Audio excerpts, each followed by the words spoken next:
The cosmic laws of harmony.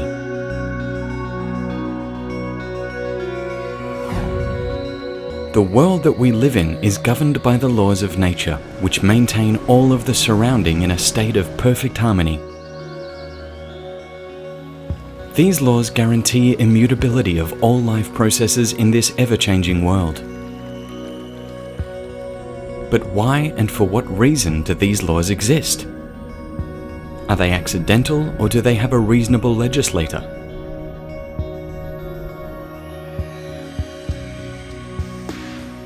No scientific methods can directly prove or disprove the divine or accidental origin of these laws.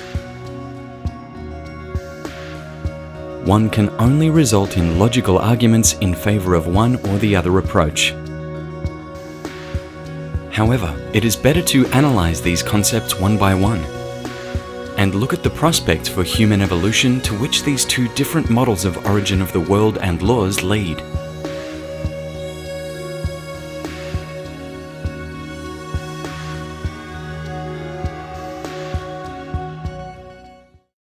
Atheistic model of the universe, accidental creation. In the natural sciences, there are two known Greek terms: chaos, the complete disorder, and cosmos, the order. The proponents of chemical evolution, that is, the accidental origin of the world, resulting from the Big Bang, believe that the order of cosmos has originated from the state of chaos. Somehow, the strict laws of nature have manifested from chaos without any outside interference. And these laws still remain unchanged, which allow us to make predictable calculations and manipulate matter. According to Einstein's statement, a number of events without a beginning cannot exist. So there was some kind of beginning in the universe, but what kind?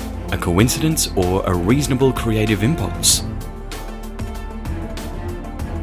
The starting point of the Big Bang theory is the concept of singularity, or a special super dense and super hot point. As the primary source and the beginning of the universe, this point did not have accessible physical parameters. Furthermore, for some unknown reason, it began to expand. It has released an incredible amount of energy, which in course of time was the main driving force in shaping up our universe. Thus, according to the supporters of the Big Bang theory, chaos turned into cosmos, or disorder, into order. However, in reality, we do not see that order was a result of the explosion. Rather, the explosion creates chaos. To accept that the universe with all its strict laws might have occurred from the big explosion is as naive as to believe that an explosion of a publishing house may result in the multi-volume encyclopedia neatly arranged on a shelf in alphabetical order. The idea of the Big Bang makes some sense only if we assume that this point of singularity was a very special one, which contained all the information about the future universe, same as the DNA molecule that contains the entire information about the human body.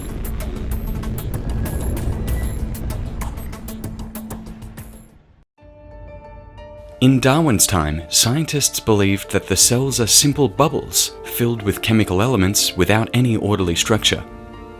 But with the invention of the electron microscope, the DNA molecules have been discovered in the structure of cells. And then it became clear that in this world, along with the inert matter and the forces that drive it, there is also the ordered information that causes changes in the living matter.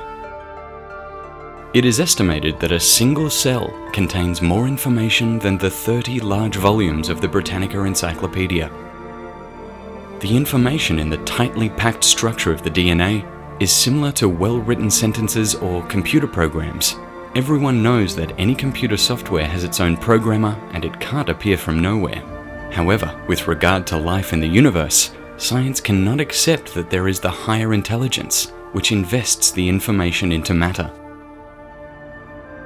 Therefore, the concept of self-organized matter, or the accidental occurrence of life without any intelligent third-party participation, requires a really considerable leap of faith.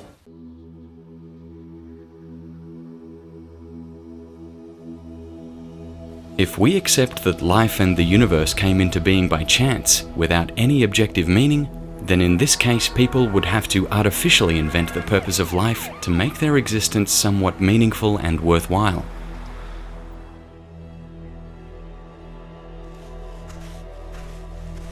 If the divine plan of creation is absent, then the meaning of life would be simply to plant a tree, raise children, build a house, achieve fame and career success. Those who find neither divine nor a material sense simply embark on the path of self-destruction. Lack of the exalted spiritual purpose is the main cause of degradation of the modern society. Such a world outlook gives rise to consumerism, wealth accumulation, and ruthless exploitation of nature and other living beings. As a result, a society gets immersed in social conflicts and the world experiences environmental and energy crisis. Without a higher purpose of life, people inevitably degrade to the level of satisfying their basic needs. With the increasing materialism, this lifestyle is gradually becoming the norm, and the search for the ideal and the desire for spiritual development are considered an anomaly. In this way, atheism and materialism inevitably lead to a crisis, indicating the innate depravity of these concepts.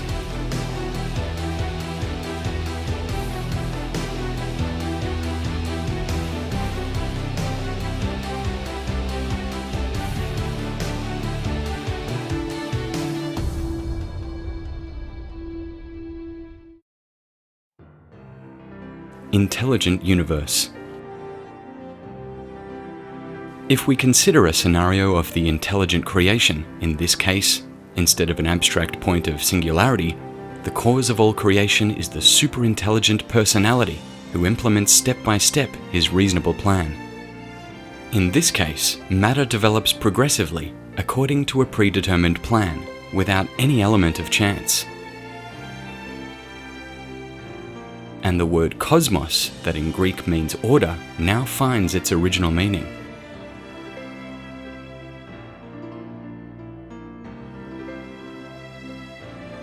If we see tidiness and order in someone's home, it is obvious that the owners have arranged it for the sake of convenience and beauty.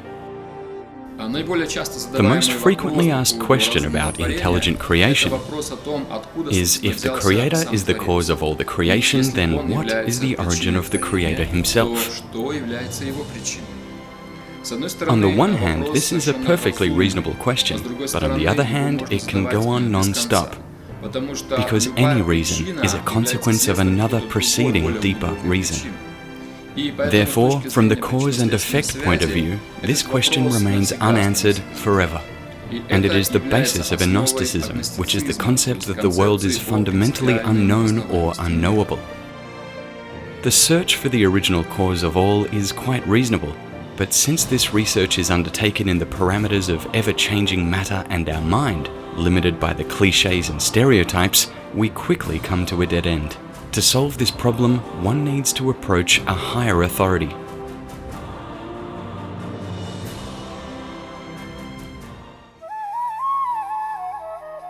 The most ancient authoritative writings on the earth, the Vedas, solve this mystery with ease. According to the Vedanta Sutra, the absolute truth, or God, is the original source of all, the cause of all causes, which itself has no reasons.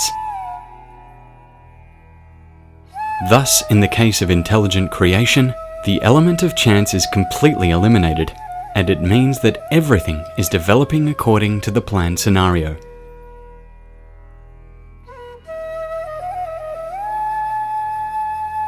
The Vedic treatise, Bhagavata Purana, describes the process of creation in minute details. The Vedas say that at the dawn of creation there was a spiritual sound, Om, which contains all the information about the universe in archived form. The transcendental sound can be compared to a tiny seed from which a huge tree of the universe sprouts. The element of space emanates from sound and becomes a repository for the grosser elements of the cosmos. Space becomes a medium for the dissemination of sounds, which gives us the ability to hear. Next, the air element appears from space, and its movement gives us a tactile sensitivity. The polarization of air masses in space results in an electrical discharge that generates the element of fire or heat. Fire in the form of light enables us to see objects. When fire heats air, it gives rise to the condensation. Thus, the element of water or the liquid state of matter takes place. Due to the water element, we are able to taste. When water dries up, the precipitate remains. That is the element of earth or the solid state of matter. Earth in the form of tiny particles is spread by air, which allows us to perceive odors. In this way, all 5 fundamental elements of creation emanate one from the other and becomes the object of perception to our 5 senses. The creation of the universe goes from the subtle to the gross. Just as we first create a plan or a project and then begin to implement it physically. The purpose of this material creation is to facilitate the souls, which decided to leave the highest spiritual reality in the association of God and wanted to try themselves in His role, in an alternative reality, a virtual playground. God has 2 main functions. He controls everything and He enjoys everything. And the living beings, as His parts and parcels, also try to rule it over and enjoy this world. Therefore, we have 2 objectives in this world to achieve. One is to try ourselves in the role of God, and when this objective inevitably fails because we are not God, then we move on to another objective, a spiritual development, which is the divine plan that we are offered to take up as the main task of our lives.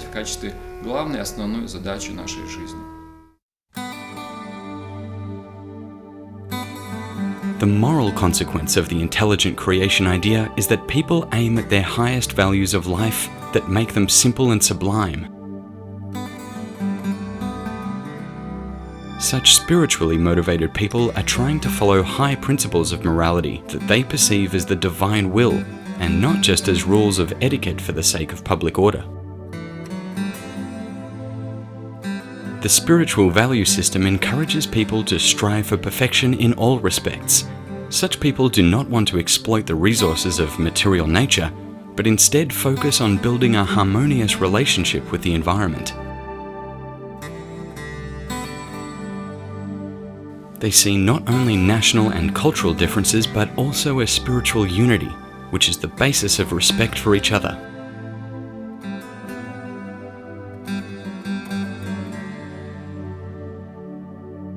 By observing the world, one can see that the laws of harmony create common universal values that unite all people. Harmony of colors and shapes creates fine art paintings and architectural masterpieces.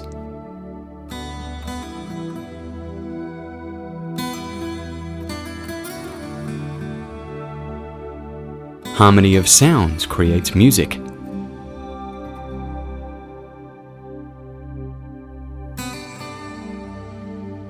Harmony of elements of nature creates ideal conditions for all living beings. For a thoughtful man, it is quite obvious that these world-uniting laws of harmony originate from a single intelligent and harmonious source. The concept of intelligent creation gives life a sublime sense and makes people more peaceful and harmonious. Of course, there are skeptics who'd say that religion is not a panacea for all the problems. And they are right, because history knows many examples of religious conflicts and wars. That is why we must distinguish between the external religiosity, which is often tied to nationalism, race and geography,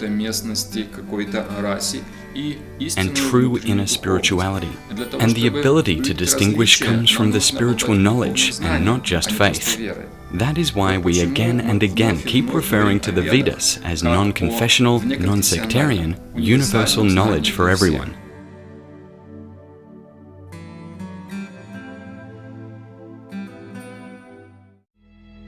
4 dimensions of reality.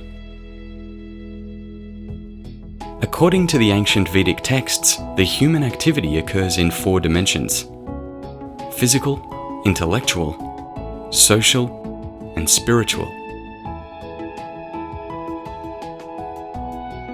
Each of these levels of reality matches its unique set of laws that bring one to a state of harmony with the source of all laws, the harmonious and loving being, God. If someone believes that the intelligent legislator does not exist, so why does the violation of these laws of harmony immediately cause disturbance in one's life and environmental disasters at large? Pain, suffering, and anxiety that we experience are natural indicators that the person has deviated from the principles of harmony.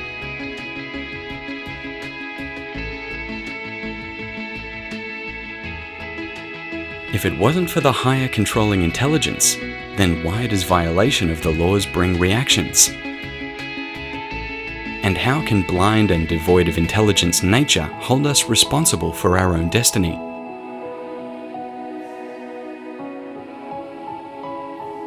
More and more people accept the idea of a higher intelligence force that is teaching us these laws of harmony for our own benefit.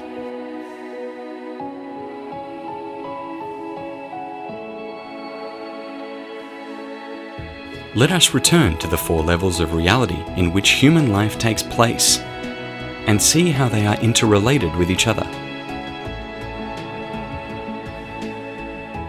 A soul or a spiriton, being the subtlest structure and the carrier of consciousness, is situated in a denser medium which is called the subtle body or our psyche.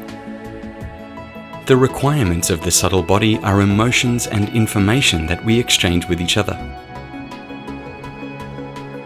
A subtle body is covered over by a physical structure that allows the spiriton or the soul to fulfill its material desires. The soul and matter are different substances, and in order for the eternal soul to identify himself with the material body to participate in this virtual game, it requires a whole set of subtle intermediate structures that adapt the soul to matter and encourage him to consider himself a part of this world. These intermediate structures between the soul and the physical body are the mind, intelligence, and false ego that form a temporary substitute for the soul, which is a conditioned consciousness that we accept as our true self.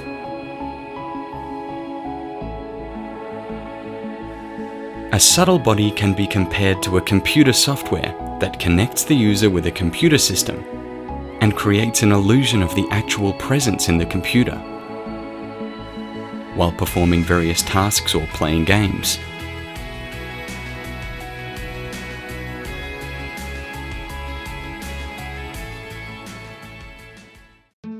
Higher authorities of the universe. According to the Vedas, in order to satisfy the physical needs of all species of life in the universe, there is an interconnected system of supply and maintenance, which can be compared to the enormous public utility services, but on the scale of the universe. We rarely think of how the various cosmic nature's forces are connected. Where do they come from in the right quantity and in the right combination to maintain our physical comfort? According to the Vedas, God, as the absolute source of all energies, provides everything necessary for our life, and his deputies, the demigods, control and distribute these resources on his behalf. For example, the nature's forces such as water or fire in the form of heat and light may seem to be impersonal energies, but they are enabled or disabled in our world by the certain people in charge. Similarly, the telephone and internet facilities can be provided or blocked by the telecommunications provider, and of course all these services must be regularly paid, otherwise we risk losing these amenities. If we transfer this idea of state ministers on a large space scale, we can understand that the beliefs of ancient people that fire, water, air and land have their own gods that must be worshipped are not unreasonable.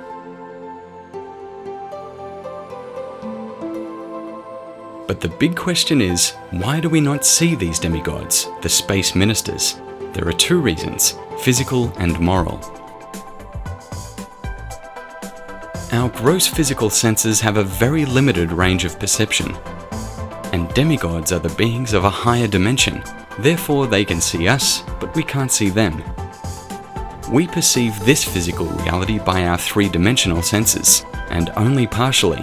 The leading astrophysicist of modern times, Stephen Hawking, argues that we perceive only 10% of reality. Everything else is so-called dark energy and dark matter. But in actuality, it is not dark, but light energy and matter. It appears to be dark only to those who are in a darkness of ignorance.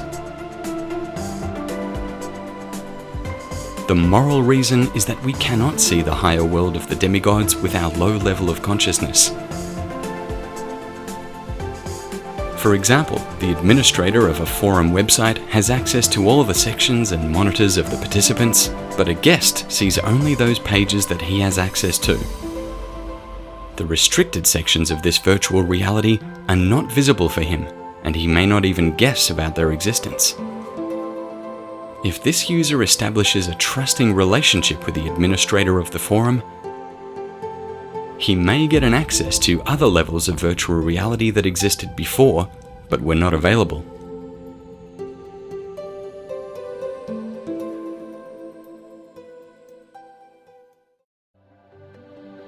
Three qualities of material nature. Life in this world is very diverse, due to the presence of the three qualities of material nature, which in the Vedas are called gunas. Gunas are the invisible energy threads that bind or condition the living entity by a certain type of body and psyche.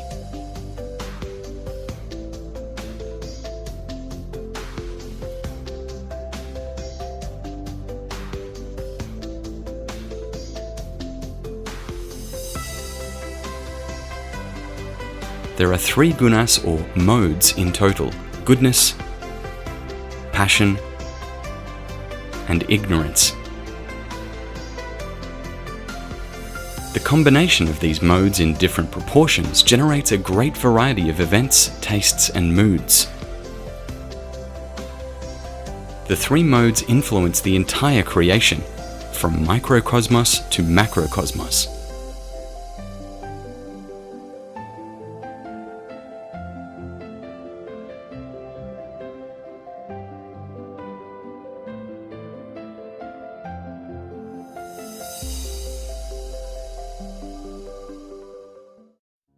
The universe is divided into three levels of existence.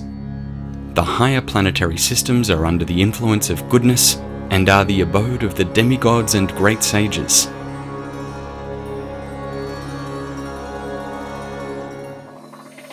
The middle planetary systems are under the influence of passion and are populated by humans and similar forms of life.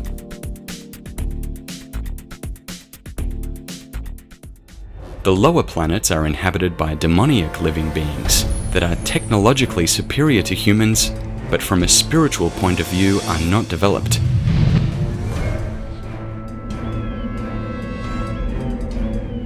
Due to the influence of their civilization on our planet Earth, the original idea of spiritual progress has been replaced by the idea of technological progress.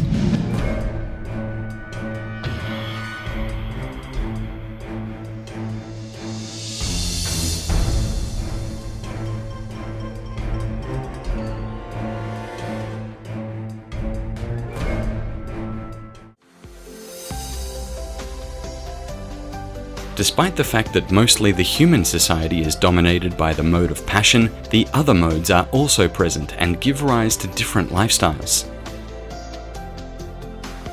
For example, if the mode of goodness prevails, such people are inclined to some sort of spiritual development, and to the purifactory practices, they like to learn and explore the world.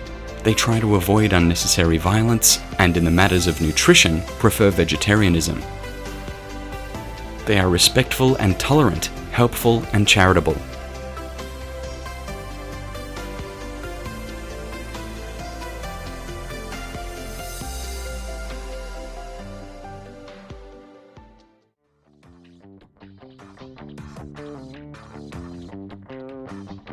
The predominance of passion is more evident in the pursuit of external development rather than the internal.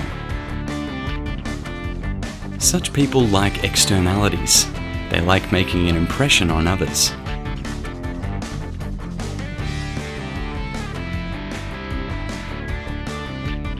Economic development, material progress, the pursuit of thrills, extreme behavior, risk impulsivity. These are the manifestations of passion in human consciousness.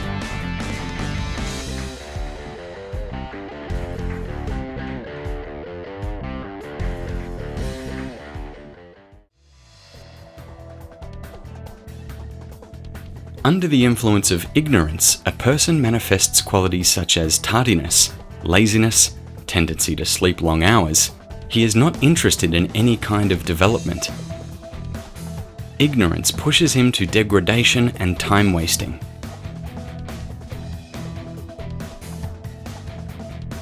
The modes are invisible, but the consequences are quite obvious and noticed in one's consciousness and behavior. For example, alcohol is in the mode of ignorance and carries the potential of destruction, despite the common myth about the cultural drinking.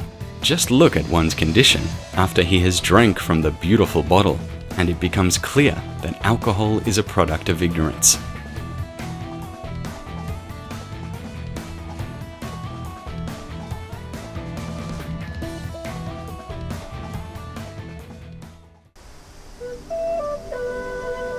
With regard to the social aspect, the predominance of one or the other modes defines the mentality of an entire civilization.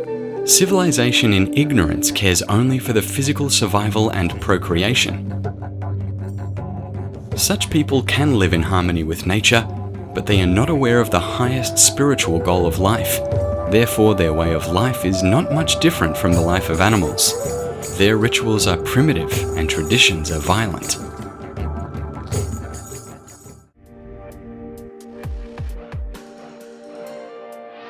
Civilization under the influence of passion is oriented towards technical progress and concerned solely with material comforts. High speed and technology, mechanization and computerization of the environment, an attractive design and external beauty are the attributes of the civilization in passion. From the standpoint of economy and material comfort, such a civilization is considered to be a model or the first world country and attracts the attention of most people.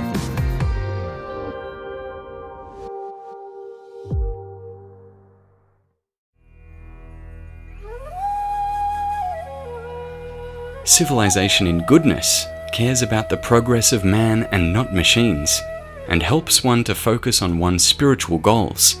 The fundamentals of this culture is the knowledge of the original spiritual nature of man.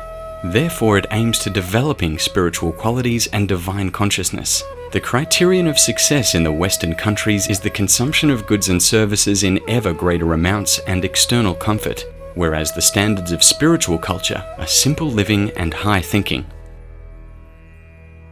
Nowadays, more and more people from the first world countries who have been disappointed in the superficial culture of the West go on a spiritual quest to the third world countries in search for internal development, harmony, and enlightenment.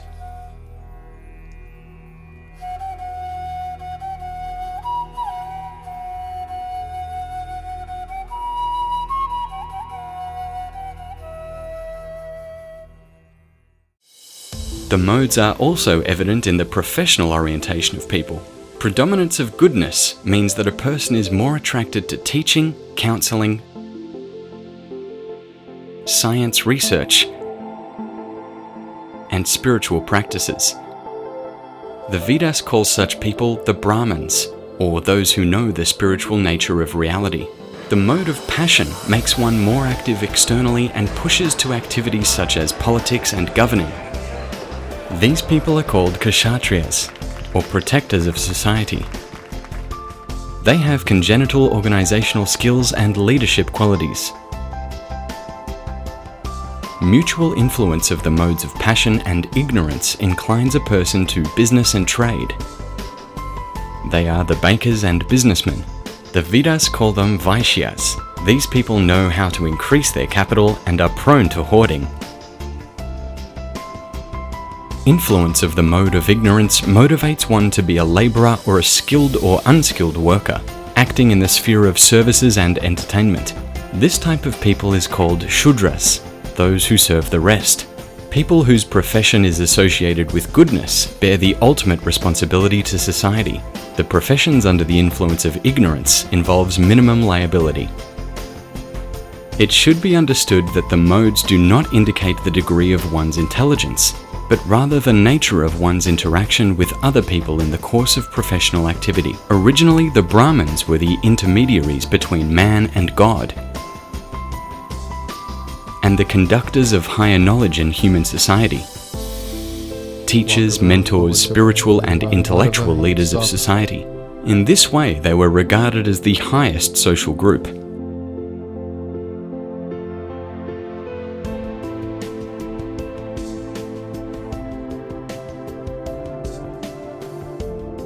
The Kshatriyas, rulers, interact with people not by teaching them but by establishing the order. The Vaishyas, merchants, interact with people by organizing the processes of production or trade.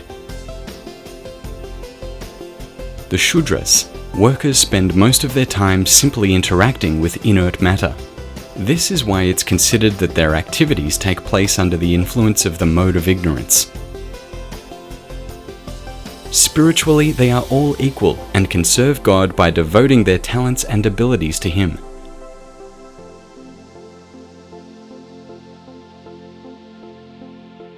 This spiritual equality between people made the Vedic God-centered society stable and free of class struggle.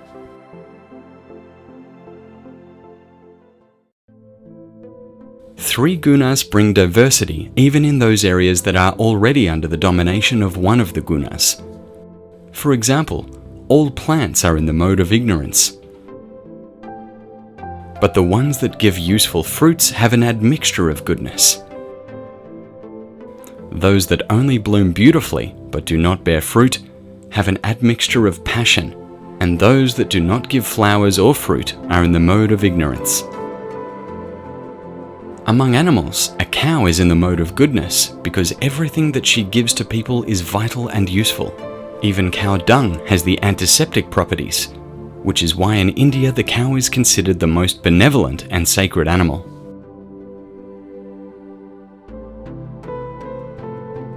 The predators look beautiful and impressive, run fast and have the status of masters of their territory, which is an admixture of passion.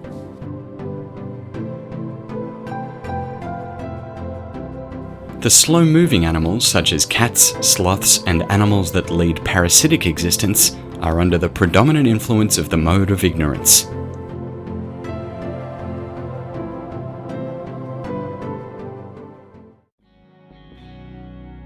The influence of modes can be felt in every sphere of human life, including how people dress. Those who are in goodness prefer simple, clean, and practical clothes. People in passion love all the bright, fashionable, and defiant. Clothing in ignorance looks grim, dirty, with intimidating symbols. The gunas affect not only the external aspects of life, but also the inner beliefs. People in goodness respect the laws of God and try to live in harmony with the nature's forces.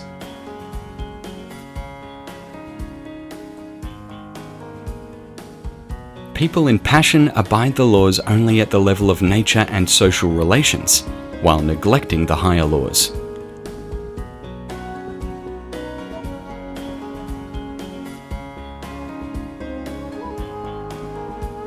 People in ignorance respect only the criminal world laws, where survival of the fittest is unavoidable.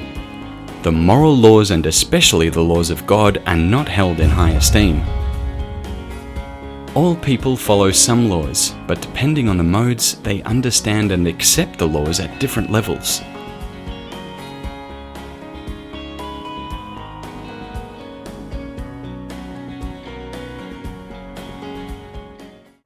three modes are also associated with three basic processes that are taking place across the board in matter: awakening, development, and dissolution.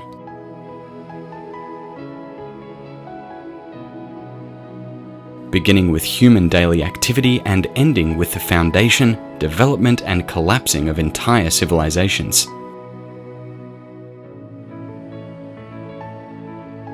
These three forces, according to the Vedas, are under control of the three major deities of the universe. The first of them is Vishnu. He is the source of goodness, and therefore he awakens and supports all material creation. Brahma creates the world and gives it an entire development. Therefore, he controls the mode of passion. Shiva is responsible for the destruction and degradation processes in the universe and is the controller of the mode of ignorance.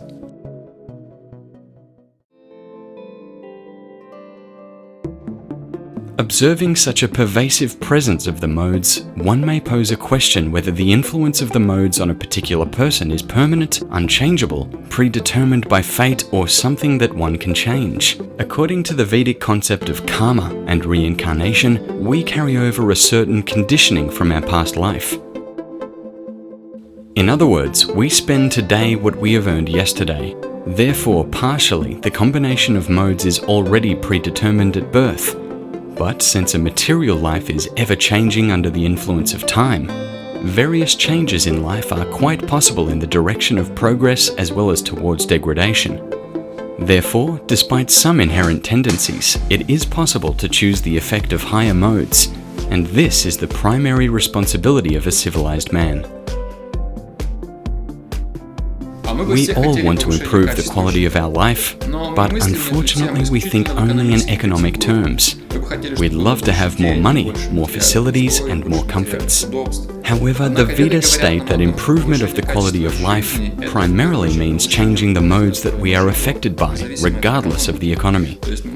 That is, we can rise from the predominant mode of ignorance to goodness. And since the modes primarily affect our consciousness, our inner state, the same mode of goodness will make a person happy regardless of external circumstances.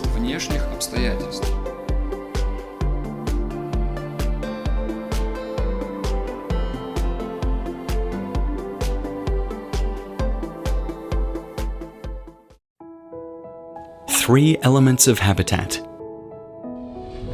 The Vedas, in describing the material realities, claim that a person exists in three main elements of habitat. The first element of habitat for the soul in the material world is a subtle and physical body. The mind is a projection of the soul's consciousness onto matter, and the physical body is a product of the mind. The second element of habitat is a society around us, which is based on laws of morality and social development. The third habitat is cosmos and laws of the universe. All these elements are permeated with unified laws of harmony emanating from the Creator. To live in harmony means to enact the laws that underlie these three spheres of habitat. The closest habitat to the soul is a subtle and physical body. If we feed these two bodies with food and information in the mode of passion and ignorance, then it will negatively affect the consciousness. Substances in ignorance such as tobacco, alcohol, and drugs unavoidably lead to diseases. Food in ignorance, such as meat, fish, poultry, and eggs, contains a lot of cholesterol and in due course of time has a devastating effect on the cardiovascular system. Such food is a source of bacteria and viruses. By eating these kinds of foodstuffs, people become more susceptible to poisoning, stress, and depression.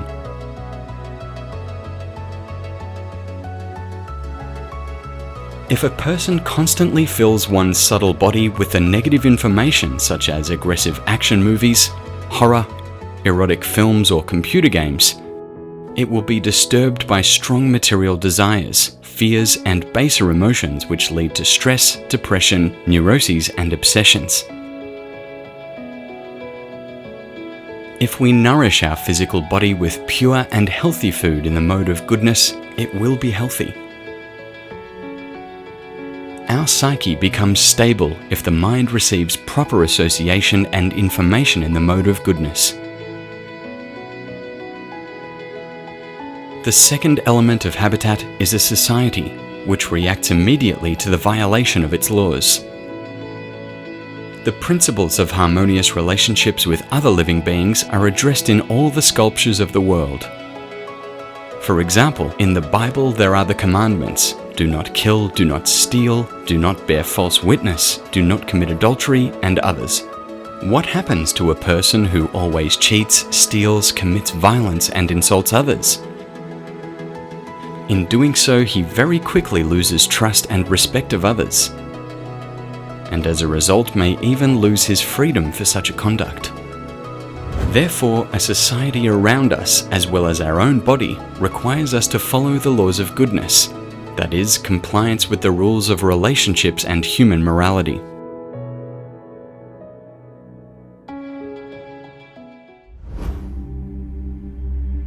How does the human nature of the cosmos react if people are ungrateful to the gifts of higher powers? If the entire nations deviate from the path of goodness, then the material nature arranges serious shake-ups in the form of volcanic eruptions, earthquakes, tsunamis, droughts, hurricanes, and floods. It's quite strange that not everyone sees these manifestations as personal intervention of higher powers, but calls these disasters the blind forces of nature. If someone is yelling or stomping one's feet, we understand that it is the wrath of a living person. However, when we see the devastating effects in the material nature, few people see it as a reaction of higher powers. A simple example: if a mosquito bites a person kills it without a second thought, despite whether a mosquito understands it or not. For a mosquito, it can be a strike of the blind forces, but a reasonable person understands that this is a reaction to its bite. In human society, we call our planet Mother Earth.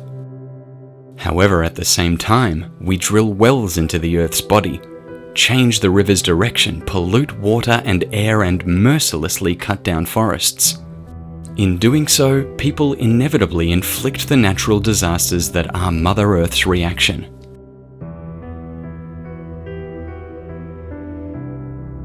When the entire human civilization strays a long way from the right path and continues to persist in its ignorance, paying no attention to warnings, destroying everything around, then inevitably, the universal cataclysm occurs that puts an end to a degraded civilization.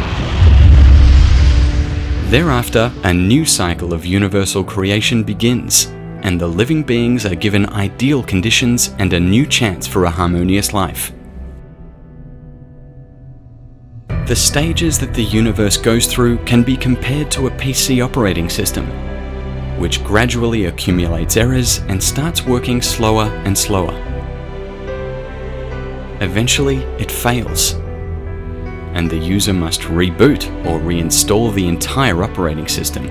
As a result, the old is destroyed and a new cycle of life begins.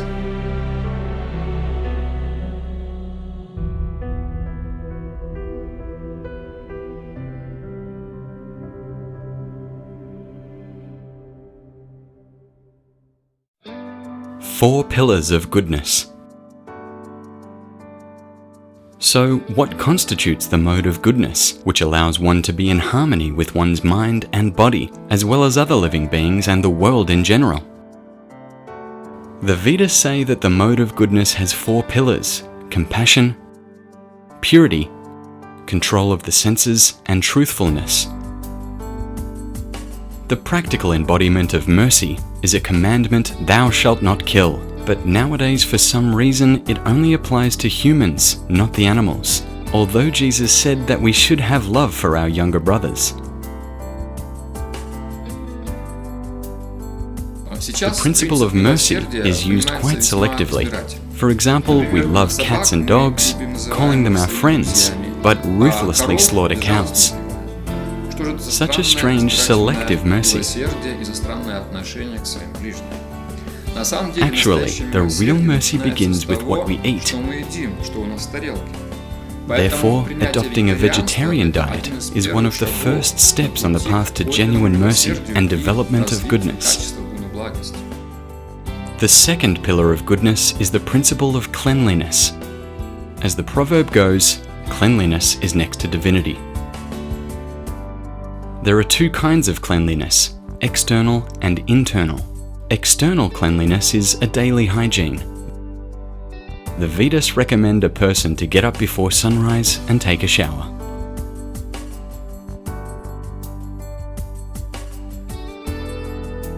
Inner purity is achieved by rejection of all kinds of intoxicants, alcohol, tobacco, and drugs. People who use these poisons inevitably develop unclean habits. Also, these harmful substances weaken the willpower of a person, making one easily agitated and prone to negative influences. The third pillar of goodness is sense control, asceticism, or restricted sex life. According to the Vedas, sexual relationships are permissible only in marriage. One should refrain from sexual activity before marriage. For the modern man, brought up on the philosophy of Sigmund Freud and frivolous morals of so-called free society, this rule may seem to be an attack on the sacred.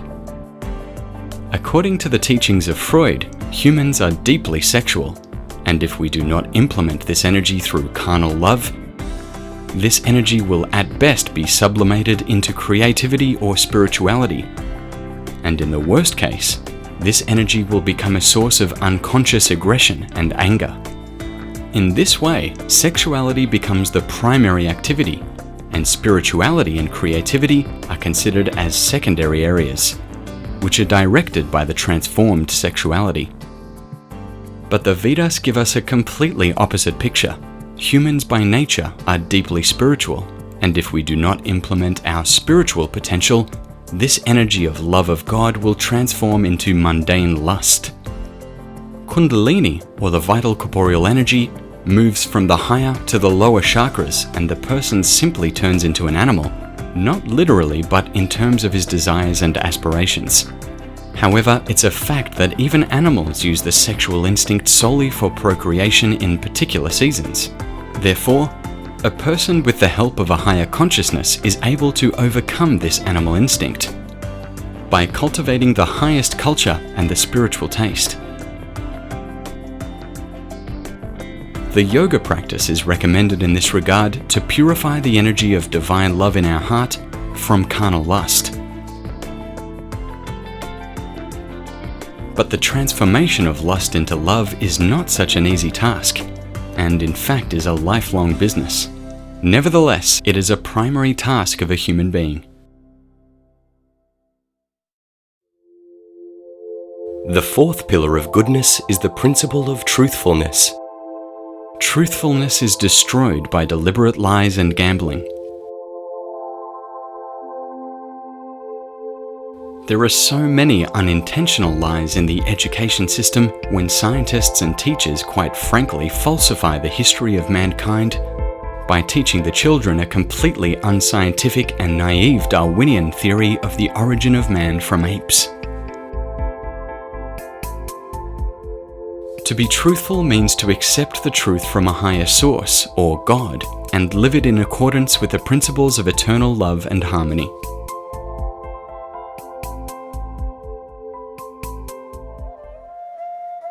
So, the four pillars of goodness are the basis of human morality. It is assumed that truly spiritual people, as a minimum, follow these principles.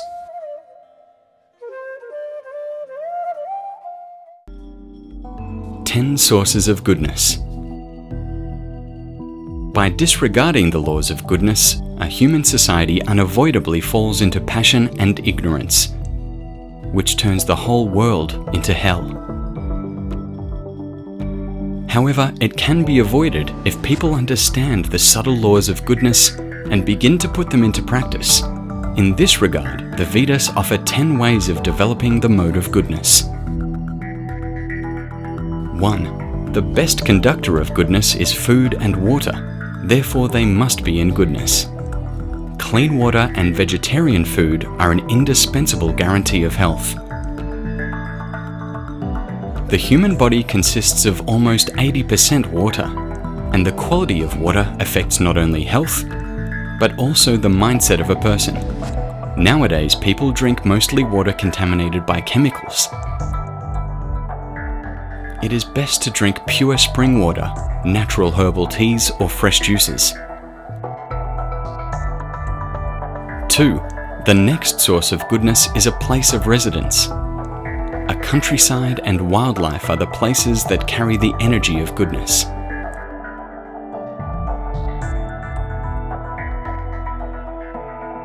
Modern cities are the places of passion, and venues such as nightclubs, bars, and casinos are the places of ignorance.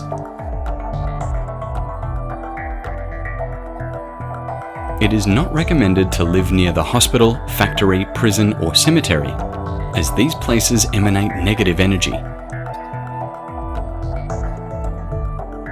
If a person does not have the opportunity to live in a clean, natural environment, then at least it is advisable to take short trips to those places on a regular basis.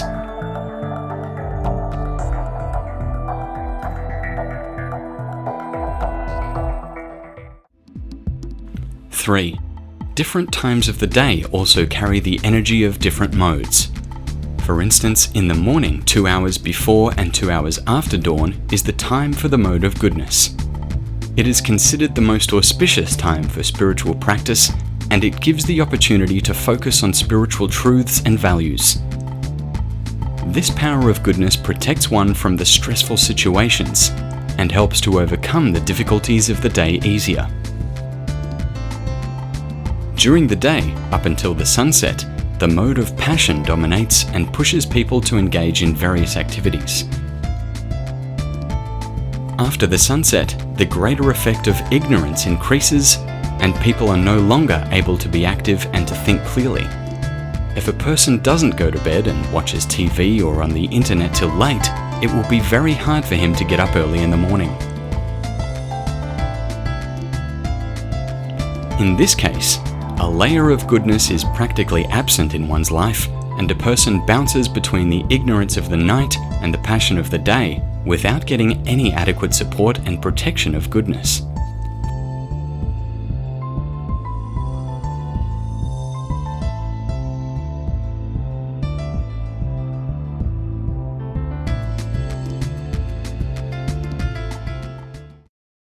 Four, a circle of our interaction with others is also the conductor of the three modes.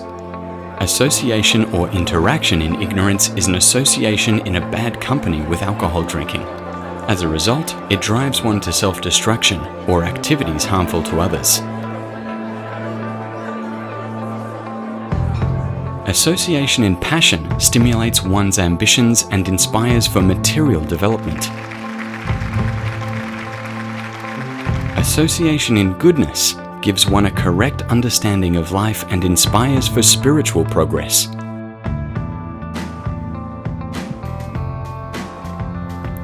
Five, the next source of the modes is our activity or work. Activity in the mode of ignorance is the one that destroys the environment and is based on violence to other living beings such as animal slaughter, butchering or fishing. Also, the activity in ignorance is production and sales of tobacco, alcohol and drugs, and everything else that contributes to the degradation of people.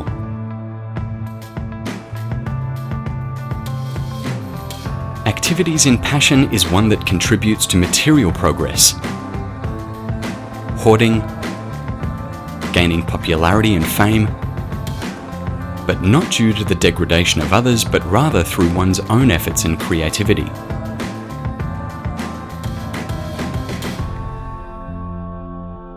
Activities in goodness aim at a person's inner purification and not at the external superficial success. It could be a selfless community work, charity, and spiritual education of society.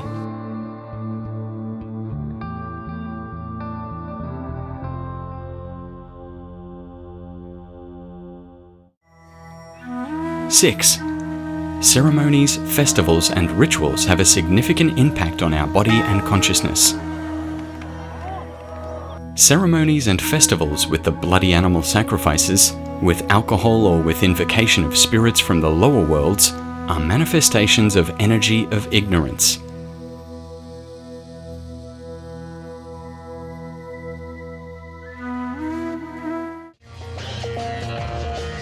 Public holidays with a demonstration of military forces, sport competitions with an intention to prove one's superiority,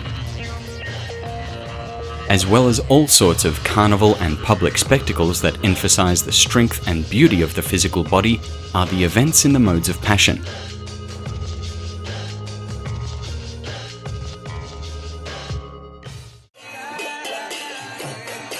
Celebrations and ceremonies in goodness contribute to the development of one's spiritual consciousness. They are the real holidays, holy days. Original holidays have been related with the spiritual events, such as the appearance days of God's avatars in this world, or the commemoration or glorification of the saints. These celebrations make a person spiritually joyful and elevate one's consciousness.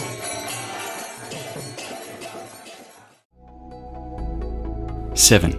The Vedas say that the books or scriptures that we read are also the conductors of different modes. The films and the movies could also be included into this category. The books and movies in ignorance contain violence, sex, or horror scenes. The books and films in the mode of passion are based on mundane sentiments and temporary romantic love.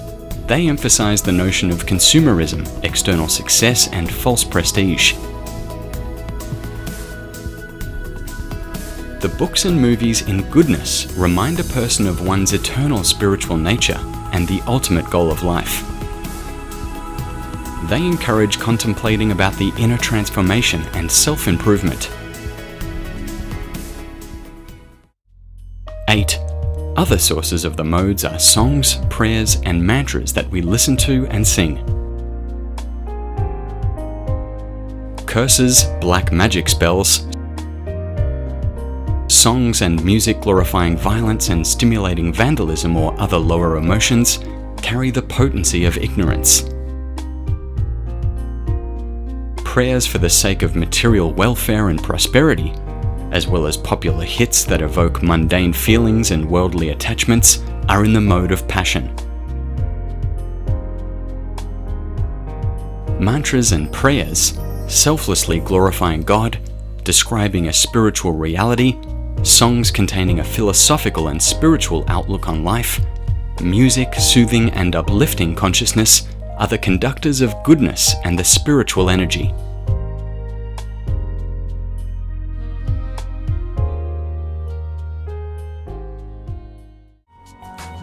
9.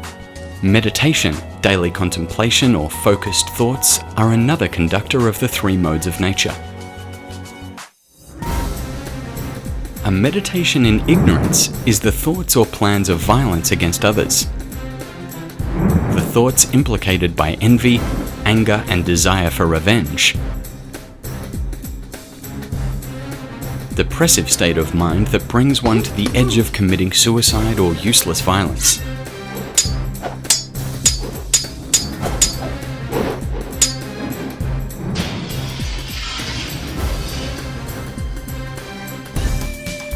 Thoughts or plans for the fulfillment of personal ambitions, with a desire to prove one's superiority and demonstrate one's wealth or success, as well as thoughts about sense gratification, are a meditation in passion.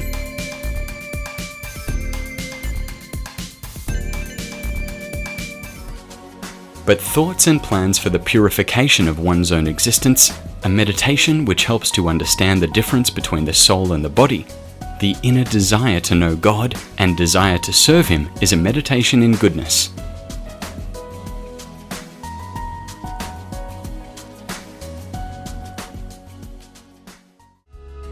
10.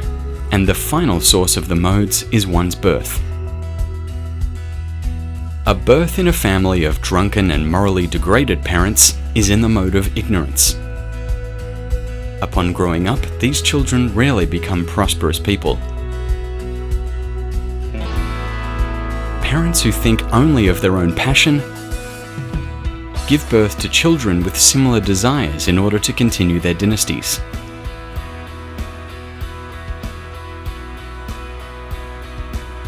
Those who follow the science of conceiving children, as it is prescribed in the Vedas, who cares about the material and the spiritual health of the future generation, give birth to children in goodness.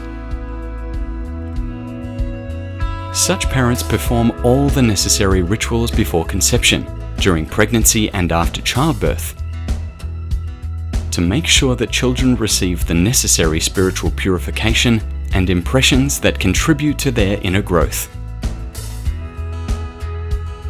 But even if we were not born in such a family, the Vedas say that we can fix this defect of our physical birth by receiving the second birth, or initiation, from a bona fide spiritual teacher or a guru. The spiritual teacher becomes one's spiritual father and imparts the transcendental knowledge in this process of initiation. In this process of initiation becomes one's divine birth. The results of this second birth are the spiritual knowledge and spiritual strength that help a person to get rid of one's weaknesses and attachments and give the opportunity to develop a pure, selfless love of God. And this is the key or guarantee of our return to the spiritual reality, full of eternity, knowledge, and happiness.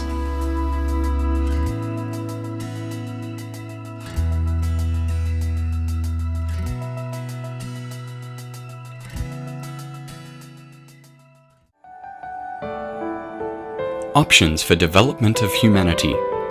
There are two major reasons why life in goodness is preferable for a civilized man. First of all, it gives a person the first-hand experience of the highest quality of life, that is, pure food, spiritual literature, pure knowledge, pure forms and images, and pure sounds, which brings one to a perfect harmony with one's body and mind, other living beings, as well as the world in general. Second of all, the mode of goodness creates ideal conditions for spiritual development. It is the highest of the material energies and therefore makes the body healthy and the mind clear and stable, which is very important for the development of spiritual knowledge and meditation. Therefore, life in goodness is the path of progress because it gives a person the best quality of life. The mode of goodness is the basis of morality, which is the foundation of spirituality. If you decide to fly to another city, before you board the plane, first you need to get to the airport, as planes fly only from there. Similarly, it is impossible to practice yoga or any other form of spirituality unless one is established in the mode of goodness. The mode of goodness is achievable if you know how to extract it from this world and practically apply it in your life. If a person is not yet ready to fully live by the standards of goodness, and he is still attached to the values and tastes of the mode of passion, at least the mode of goodness should be present as reasonable sense of self-control that will regulate passion. If this balancing element of goodness and a regulating sense of self-control are not factored in, then all our passion, sooner or later, will lead to ignorance. But ignorance should be completely excluded from the person's life, because ignorance leads to degradation.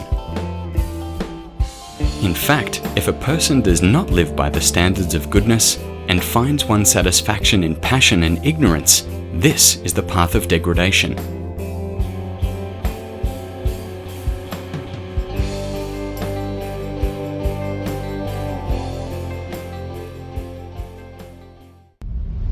Modern materialists are not even able to extract the higher quality, the mode of goodness, from matter, and are forced to be content with a superficial and short-lived happiness in ignorance and passion. Moreover, such an existence deprives a person of a conscious and stable spiritual life. And even if such people become believers, their faith is sentimental and not supported by the spiritual knowledge and practice. People in passion and ignorance cannot avoid sinful activity, and they have to constantly repent, sin again and again to repent. At best, they have faith, but not a full spiritual life. Under the influence of materialism, the idea of progress has changed dramatically. If previously people valued the exalted personal qualities, and the term progress meant a spiritual development and bringing oneself closer to God. However, nowadays, progress means a development of body, mind, and intelligence, as well as the development of science and technology. Such a superficial progress without the development of morality and spiritual qualities leads to a shift of emphasis in the value system, and that leads to a misuse of knowledge for destructive purposes. That's where the weapons of mass destruction and the might is right concept come from. If this is called a progress, it is very one-sided, as the spiritual needs of people are not addressed.